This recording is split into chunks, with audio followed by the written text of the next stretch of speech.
بسم اللہ الرحمن الرحیم۔ السلام علیکم ورحمۃ اللہ وبرکاتہ۔ حضرت ابو ہریرہ رضی اللہ تعالیٰ عنہ بیان کرتے ہیں، رسول اللہ صلی اللہ علیہ وسلم نے فرمایا، پہلا گروہ جنت میں داخل ہوگا، ان کی صورتیں 14ویں رات کی چاند کی طرح روشن ہوں گی، پھر ان کے بعد داخل ہونے والوں کی صورتیں آسمان کے سب سے زیادہ روشن ستارے کی طرح ہوں گی۔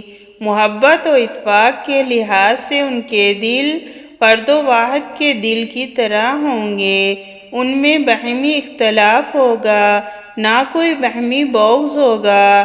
ان میں سے ہر شخص کے لیے بڑی آنکھوں والی حوروں میں سے 2 بیویاں ہوں گی، وہ اس قدر حسین ہوں گی کہ ان کی پنڈلیوں کا گودا ہڈیوں اور گوشت میں نظر آتا ہوگا۔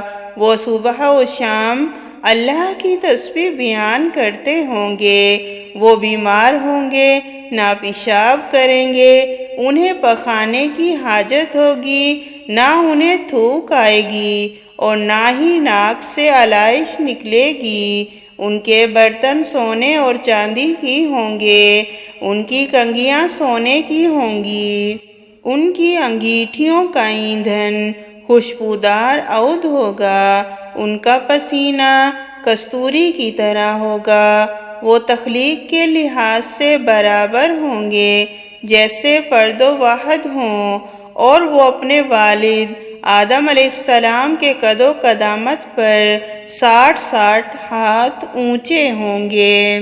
حضرت ابو ہریرہ رضی اللہ تعالیٰ عنہ سے روایت ہے کہ رسول اللہ صلی اللہ علیہ وسلم نے ارشاد فرمایا، وہ شخص جنت میں داخل نہیں ہوگا جس کی ضرر ثانیوں سے ان کا ہمسایہ محفوظ نہ ہو۔